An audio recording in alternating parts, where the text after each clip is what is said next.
July wrap-up, Joana, because it's the end of July? No, my friends, I do mean my June wrap. Hello lovely book dragons, and welcome back to another video, or welcome if you're new here. My name is Joana and I like to talk about books on this channel, specifically fantasy books.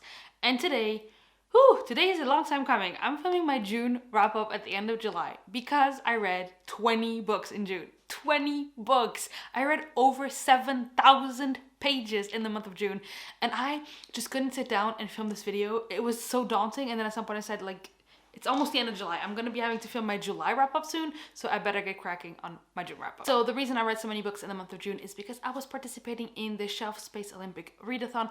I did a TBR for it, and I will leave that up there, but I did completely... I didn't read what I was planning on reading. Some of it I did, some of it I didn't. And yeah, I was in Team Hestia. I was co-captaining Team Hestia with my lovely friend Katrina, and we had so much fun. We didn't win, but congratulations to Abby and Greg, who were the captains of Team Poseidon and who did win this competition. And it was just a ton of fun, and I did end up reading 20 books. I was so happy with myself. I have never read over 7,000 pages in 1 month.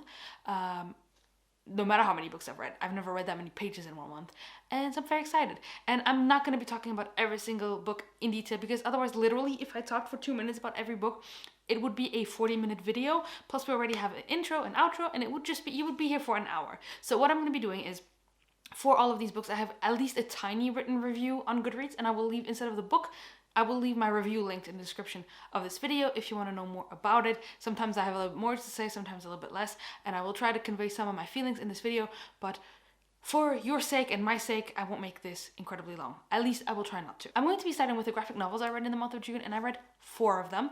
And I'm going to lump the first 3 together immediately, and those were White Sand Volume 1, Volume 2, and Volume 3, all by Brandon Sanderson. This is a series of graphic novels that are set in the Cosmere, and I think, if I'm not mistaken, it is the first point chronologically speaking in the Cosmere of what's happening. And we do have some characters that we know from other things, so it was really fun for that. But I ultimately gave each volume 3 stars. I didn't love them. I enjoyed my time. I thought it was fun. The art style changes in between, like in the middle of volume 2, and I rather enjoyed the second art style. The first one was a bit not really my preference in when it comes to art styles for graphic novels, but yeah, they were fun. They were interesting. We follow on a planet where there's a day side and a dark side, or a night side, and I think it's dark side. And then we have these order of mages that are sand mages, and they can use the sand to create magic, and once the sand is used up, it turns dark. And we have one character who is not very strong, and not a very strong magic user, but for some reason that I won't say, he has to step up and actually try and become more powerful, and also maneuver the political machinations of the city and of the planet. And it is interesting, but ultimately I gave each volume 3 stars, and I will, like I said, leave a review in the description. The next graphic novel I read in the month of June was Monstrous Volume 1. This was a reread for me. I had read the first volume years ago, and then I actually wanted to continue, and I read this one, and it was just so good. I gave this one 5 stars. I love the art style. This is like exactly the art style that White Sand didn't have, that I just love. I thought it was so beautiful, and the story was so interesting, and the plot twist at the end, I immediately ordered volumes 2 and 3. Have yet to read them, of course, but I really enjoyed this one. We follow a main character who's called Mika Halfwolf, and she has like a weird power inside of her that she doesn't really know about, and it may be a god that's inside of her. And then we have like the political stuff that's going on in the world, and she's trying to find out what happened to her family, and it's just so interesting, and I cannot wait to continue on. And yeah, this one is really, really good. I hope that the volumes get better and better, or at least stay at this level, because I give it 5 stars just because I usually tend to think that I don't connect to graphic novels as much, but with this one, for some reason, it really worked, and I'm definitely invested enough to continue on, and I can't wait for it. When it comes to prompts, I didn't use White Sand for any prompts. I just read them because I wanted to read them, and from now on, I will go through the prompts as I read them here, and I still have one more book that I didn't read for a prompt, but other than that, I'm gonna go through the prompts as they were. And Monstrous I used for Hera prompt, which was the one with the matriarchy. For the Zeus prompt, which was to read a book with a patriarchy or a kingdom, I read The Kingdom of Copper by S.A. Chakraborty. This was a reread, and I won't be going into too much detail because I did a whole live show discussion for this one with my friends Vish and Abby and Ali, and I will leave that linked up here and in the description. It was on Vish's channel. It was a wonderful time. It was a reread. This is one of my all-time favorite series, and I just loved this book so much. Gave it 5 stars, loved it.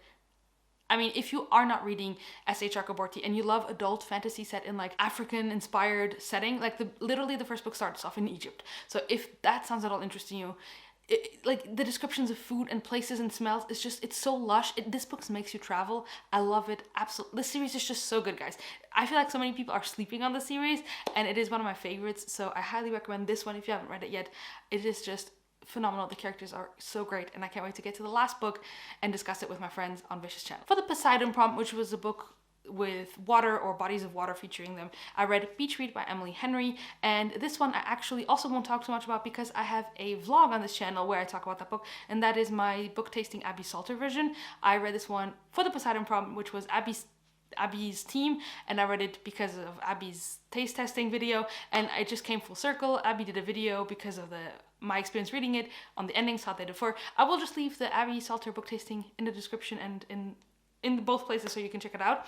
This is a book where we follow two main characters who are authors, but they are both in a writing slump and they both write something completely different. Our female main character, she writes happy-go-lucky contemporary novels with happy endings and romances, and our male main character writes literary fiction, serious, more darker topic books. And both are in a writing slump, and they both end up as neighbors in this lake town, and they know each other from college, and then they start talking again, and then they realize we're both in a writing slump. Why don't we switch genres and see how we fare with each other's genres? It was so good. I cannot give romance 5 stars because it's just like there's something that stops me from it, so I gave this one 4 stars. I thought it was a blast. I read it in 2 sittings, and I highly recommend the UK version of this one because the ending of the UK version is the best ending. For the Hades Prom, we had to read a book featuring death or the undead or anything of that nature, and for that I read Muse of Nightmares by Laini Taylor, which is the second and concluding novel of the Stranger Dreamer duology. This one was a long time coming. I read Stranger Dreamer like 2 years ago, 1 year ago, I don't even remember, and I really enjoyed it, and it did suffer for me from, it was so hyped that I didn't know if I was gonna love it, and I did really like Stranger Dreamer. However, I prefer Muse of Nightmares, which I think is an unpopular opinion because when Muse of Nightmares came out, so many people had Stranger Dreamer as their favorite book of whatever year that was, and then when Muse of Nightmares came out, so many people said, oh, it's not the same, I didn't like it as much, and I could see why, because both books are very different. We follow completely different arcs, completely different things in both books. Still the same characters, of course, but like the focus is completely different. In the first book, we have our main character Laszlo Strange, who is obsessed with a city called Weep, and the city is not actually called Weep, but he cannot remember for the life of himself the name of the city, and no one can. The name has been eradicated, and he is convinced that the city is real, and he becomes obsessed with it and studies it, and one day there's a convoy coming from Weep saying, hey, we need historians and people to come back and help us figure things out over there. And so it's like that mystery of Weep. And in the second book, we follow the characters and we really explore grief and tragedy and all of that kind of stuff, and it's just so good. I love this one a lot more than the first one, even though I really enjoyed the first one. I give this one 5 stars, and it was just, Laini Taylor has something, like her books are so good. And yeah, if this one sounds at all interesting to you, I definitely recommend picking it up because Muse of Nightmares for me was a step up from Stranger Dreamer, and I really liked Stranger Dreamer. And for my own team's prom, which was Hestia, we had to read a found family book, a book with the found family trope, and for that I picked the biggest book I could find because the points were double, and I read Empire of Storms by Sarah J Maas.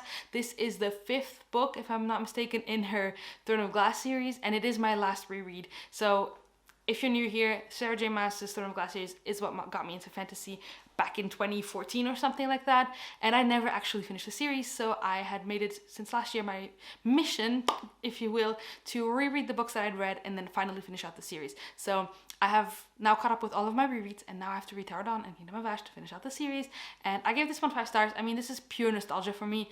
I absolutely love her characters, I love the world she has created, and in this one there is actually a fantasy plot mixed with the romance, which is my favorite way of hers of doing things, even though I still love Akamath so much. But I love this book. I gave it 5 stars. Like Sarah J Maas's books are just so nostalgic for me, and they just make me so happy, and I could not give it 5 stars. And I'm definitely excited to continue on with the series and finish it out finally. Ooh, for Hephaestus, which was a book with fire on the cover, fire in the title, I read Fireheart Tiger, and this book is a novella, a fantasy novella, and honestly, I will leave the description of what it is and my review in the description of this video, because this book just didn't work for me, and it's so short I don't really want to spoil anything by accident, but this book just didn't work. I didn't care. I just really did not care. And novellas are not the best way of getting me invested. Like, my favorite books are all huge books. I love long books because I get to spend so much time with characters, and this was just not it. It's 100 something pages or so.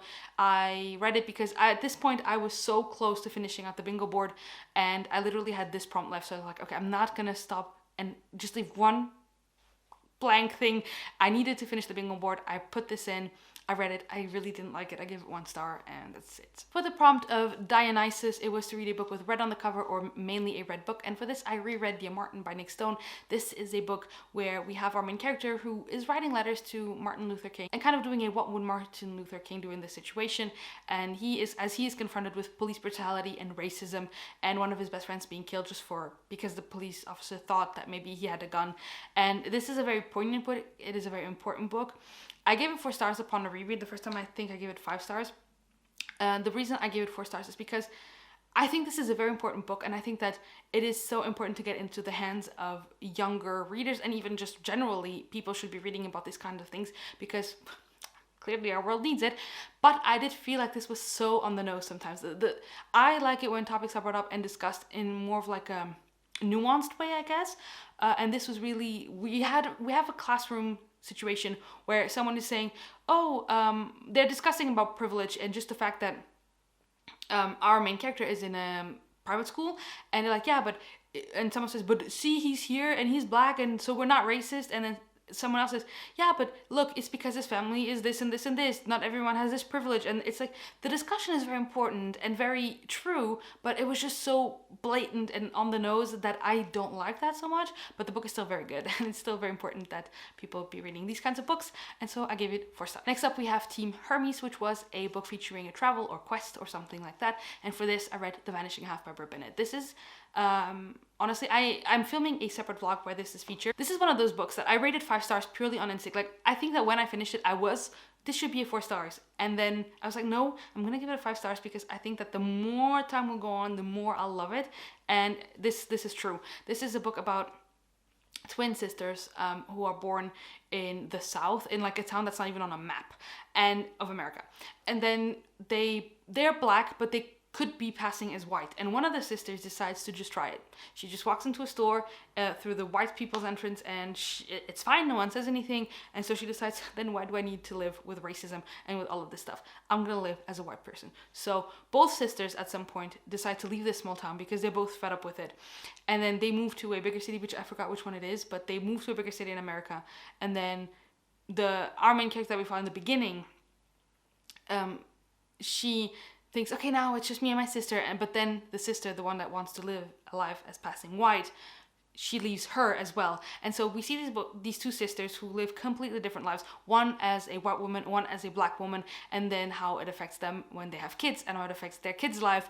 And it's just like a kind of a multi-generational novel with this discussion about race, and it was really, really good. Like, if this is a topic that remotely interests you, I definitely recommend it. I recommend the audiobook. I really enjoyed the audiobook, and be looking out for a video where this is going to be featured later on. I don't know when that video is going to come out because I have a few more books to read for that, but this was a really good one. I really enjoyed it, and I gave it 5 stars, and I think that the more I think about it, it's one of those non-fantasy books that is going to be a favorite, even though it's not fantasy. You know, like, I have my fantasy favorites, and then I have like all the rest, and this is one of those where I just think it is so good, and it's a book that I'm gonna keep thinking about. For the Artemis Prom, we had to read a book with moons on the cover, and for this I read a recent release, which was Son of the Storm by Suri Davis Ogunboa. I buddy read this one with my lovely friend Sophia over at Sophia's Thoughts. I will leave her channel, of course, linked in the description. And we buddy read this one, and this one was interesting because for the first half of the book I did not have an audiobook. And if you have seen my immersion reading video, which I will leave up here, you will know that when I don't have an audiobook along, I am very slow, and then sometimes I get disconnected from the book. So eventually I switched over to the audiobook halfway through the book, and that really made it better for me because I was much more invested in the book than I was beforehand.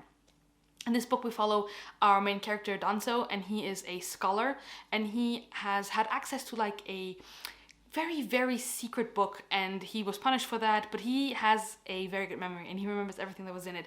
And then in this world they are kind of keeping out some islands and some other people and trying to protect kind of this like city-state and we see what happens when someone from the outside comes in or when someone from the inside leaves.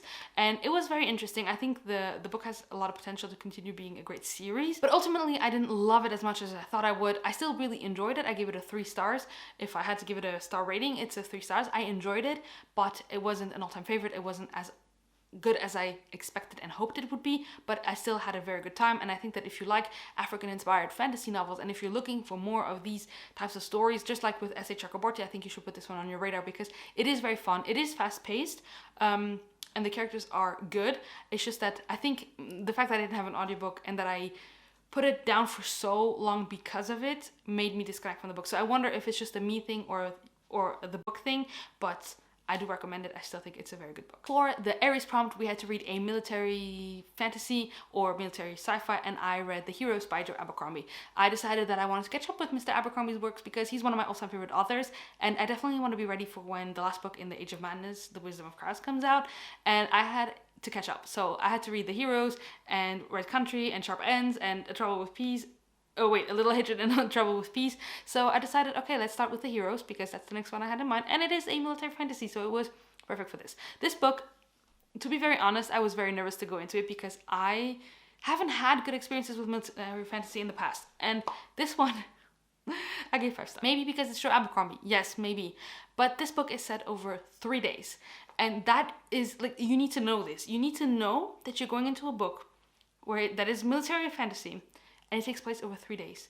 And you see the characters at the beginning, and you see the characters at the end. And I'm getting chills. Like, I'm literally having goosebumps thinking about it. Joe Abercrombie is the master at his craft. Like, the way he writes things, like, he has such a purely exact way of... I watched an interview with him where he said that I think it was his mother or his grandmother was reading his books, and then she read something, and she's like, well, is this true? Is this what the sky really looked like? And he's like, I don't know. She's like, yeah, well, if you don't know, then don't write it. And I feel like he has applied that to his books so well that everything feels so true, you know? Like, he doesn't hide anything. He doesn't shy away from some things that are ugly in war. And the way that this book is written, there's like a chapter that is incredible. The arcs, the ending of the book made it a 5 stars. I think it was a 4 star for me all along. Like, I was really having a good time. I was really enjoying it, as always with the Joe Abercrombie book. But the ending of the book just solidified it as like, oh, this is 5 stars for sure. He just nails his endings always. Well, maybe not always. I think that Best Served Cold had the opposite effect. I think it was a 5 star read throughout, and then the ending I was a bit let down. Like, it was like the book was here and then the ending was here. And with The Heroes, it was the opposite. I had a very good time during the book, but then the ending, oh my gosh, the ending was so good. I loved it. And yeah, it's a favorite. It's Joe Abercrombie, 5 stars. For the Aphrodite prompt, we had to read a book with a beautiful cover, and for this I read The Black Flamingo by Dean Atta. This is a book about a boy who tries to discover himself through drag and through all of his queerness that he's trying to deal with that he doesn't know about. Like, we follow him from the age of 7 until he's in college, and so we see him from being a little child wanting to play with dolls to doing drag and trying to discover who he is through that. This book is so beautiful. It's told in verse, and the audiobook is narrated by the author, and which is definitely a way I recommend of reading it. I don't think this book is going to be a favorite, but for what was done here, for what the author did, for the things that it made me think about, the things that I think it could bring to so many people, I gave it 5 stars. I mean, is it going to... It's a book that I will always, when I think about it, I will always have a smile on my face. I will always think that was a good book. That is such a good book to recommend to other people, even though it won't be in my favorites per se. I don't know if that makes sense, if you have that with some books. And yeah, I think that about it. If when I do a ranking of my favorite books of the years and stuff, it's not going to be in the favorites tier. It's going to be in the impactful tier. And that, I think, is the best way of describing how I felt about this book. So if it sounds interesting to you, definitely pick it up. For the Demeter prompt, which was one of the harder prompts, I had to find a book with food on the cover, and for that I read A Cuban Girl's Guide to Tea and Tomorrow. It's right here. I always get that title messed up. And this one, unfortunately, I gave it 2 stars. I think even if I think about it, I would give it 1 star. I didn't enjoy this book personally. This was a cute YA romance, and romance in general is not so much my thing, so like YA romance even less. It was just, everything was so... yeah, I think I'm gonna bump it down to 1 star, to be honest, because it was just, you know, like, I give it 2 stars because when I have a book where I'm like, it's okay, it's meh, I give it 2 stars, but yeah, I don't know. I didn't have a good time with it. I was just like trying to get through it. I even put it on 3 times speed at some point because I was like, I should probably be done. I should probably be done because I don't really care. In the beginning, I thought this would be cool because you follow a main character who, her family, so they live in Florida, and she has been going through a breakup and through her grandma dying, and she was very, very close to her grandma. And so her family decides, okay, so that she can take a break from everything that's happening, she's gonna go and live with her aunt and her aunt's family in London for like, or in the UK, I don't know, I don't think it's London per se, but it's like in the UK for the summer or for a few weeks. And then they don't tell her, they just send her off, and she's really angry. And then of course it's a romance, she finds love there. And the problem is, unlike Joe Abercrombie, where this takes place for I think 5 weeks or something, it all felt so rushed. It all felt, oh, I'm here and I'm angry about being here, but all of a sudden I want to stay here because I'm in love with this guy that I just met. And Joe Abercrombie is able to do a 3-day battle, change people in like such a profound and deep way that feels real, whereas this didn't. And the contrast of those two things is just like incredible in my head. Like 3 days versus 5 weeks, and this felt way more real than this. And so I just, yeah, didn't enjoy it that much. The next prompt was the Athena prompt, and for this we had a political intrigue centered book. I won't be talking too much about this one because I'm also filming a separate vlog for this one, and for this one I read The Once and Future Witches by Alex E. Harrow, which is a book set in the 1890s, I think, with the suffragette movement mixing in with witches. And I was really looking forward to this one because I really enjoyed Alex E. Harrow's first book, The 10,000 Days of January, and this one was not a letdown. I really enjoyed it. I gave it 4 stars. We follow 3 main characters who embody the mother, maiden, crone type of thing in witchcraft, and it was very politically heavy because we have the suffragette, we have all this like women's rights, whereas where some women are like, but no, this is just for white women because you guys just got out of slavery. Just be happy that you're no longer slaves. Why do you now want rights? Why do you have to make it complicated for everyone?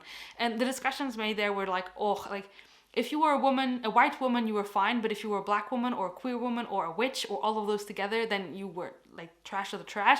And so it was very interesting to follow. It was a very fun book. I definitely recommend the audiobook. It was very whimsical. It had also a lot of fairy tales woven into it. It really felt like that, like a little bit like a fairy tale-esque book, and I really enjoyed that. If you don't enjoy that, then stay away from it, because if you don't like fairy tales or any kind of like folklore and that kind of stuff, like that vibe, you know, this is like a perfect October-November book, but I did really enjoy it and I gave it 4 stars, and I will be talking about it more in another video. EOS was to read the first book in a series, and for this I read Get a Life, Chloe Brown by Talia Hibbard. I was just fancying a romance in the middle of all of these fantasy novels that I read, and I picked this one up. I read it in 1 day. It was really fun, really addicting. I gave it 3 stars though, because it isn't, like, I've heard so many people say this is like one of the best romance novels out there, and I don't agree. I much preferred The Flat Share, I preferred Beach Read, I preferred The Unhoneymooners that I've read, and Chloe Brown was fun, but it wasn't the best. It was really not even close to being the best, but it was a lot of fun. We follow a main character who had a near-death experience, and she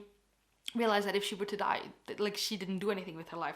So she makes a list of things that she wants to accomplish, and in the meantime she meets the superintendent of her new building, and from the cover and from the fact that it's a romance, you know where this is going, and it is fun, it is cutesy, but ultimately it's not a favorite for me, so it got 3 stars. And the final prompt I completed was Nyx, and this was to read the last book in a series, and for this we could pick a book that was the last published, and that is exactly what I did. I read The Hot King by Josiah Bancroft, which was a buddy read with a bunch of us. Like, there was Evie, there was Kate, there was Katrina, there was Abby, and it was just a fun time to buddy read this with them and hear all their thoughts as we were reading them and to discuss it.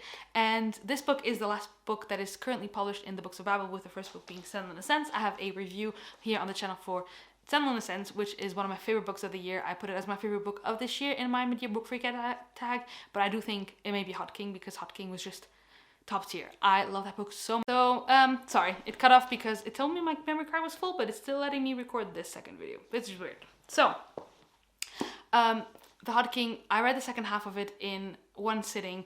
It was so good. I love the character development. If you're sleeping on the Books of Babel, please pick them up because they're so good. I will leave my review up here. The final book I read in the month of June. Guys, we made it. We made it. The final book I read in the month of June was Piranesi by Susanna Clark. This was a buddy read with Larry and Evie and Kate and Katrina and the usual gang, and I will leave everyone in the description of this video. And Piranesi is a book that I didn't think I was gonna love. I don't like magical realism. I don't like weird books, but I had it. It was a book, and I said that in my haul where I hauled it, that it was a book that was been had been calling me. It had been calling my name. I wanted to read it for some odd reason. And I bought it, I picked it up almost immediately. Like from the moment I got it, to the moment I read it, maybe 2 weeks had passed, I was still in that it's calling my name kind of vibe. Guys, I gave it 4 stars when I read it, but I definitely need to bump it up to 5 stars. This is a book that I think about almost every single day since the day I read it. It's a very short book, so please do yourself a favor, pick it up. We follow a main character who lives in this world that is basically a house full of marble statues, or just statues in general. I don't know if they're all marble, but full of statues. And there's also an ocean in the house. So it's very weird. When I heard that, I was like, that is not something you're gonna like, Joanna. Why are you reading this? And yet. That's all I'm gonna say about this book. I want you to discover it on your own. It is just so good. The writing in this is immaculate. This is one of the best prose I've ever read. I loved the way this book made me feel. Guys, I couldn't stop putting this book down. I was reading this and a bunch of other things at the same time, and I was always prioritizing Piranesi because I just wanted to keep going. I just wanted to know what was happening. I just wanted to know the ending. I had thought I was going to read 50 pages per day to intersperse with other reading, and no, I read 50 pages on the first day, and then I binge read the second half, like the second part of the book. It's not even half. It was so good. I love this book so much. I think this is like one of the biggest surprises for me of the year, and I'm gonna bump it up to 5 stars, and I loved it so much. So there you go, guys. Those are the 20 things I read in the month of June. Let's say July hasn't been going as well as June has. I mean, that's impossible. But yeah, that is it. I think my favorites of the month, I gave quite a few things 5 stars because I did have a very good reading month. I will say Piranesi is definitely on there, as well as Hot King. I'm not counting rereads, of course. And probably, well, Muse of Nightmares was, I gave it 4.5, I'm seeing here. It was very good, but it maybe didn't make it to a favorite status, but it's pretty much up there. Vanishing Half was also very good. So I will say that my favorite books of the month were Piranesi and The Hot King, with a honorable mention to a non-SFF book being The Vanishing Half, which I really enjoyed as well. So that is it. Enough blabbering. I need to have water because I have been talking for a very long time. Let me know in the comments down below what you read in the month of June, what your favorite book was, and if you read any of these. Let me know if you read Piranesi particularly, or The Vanishing Half, or any other books I talk about, but particularly those two. Let me know in the comments down below, and until next time, happy reading and stay safe. Bye, guys.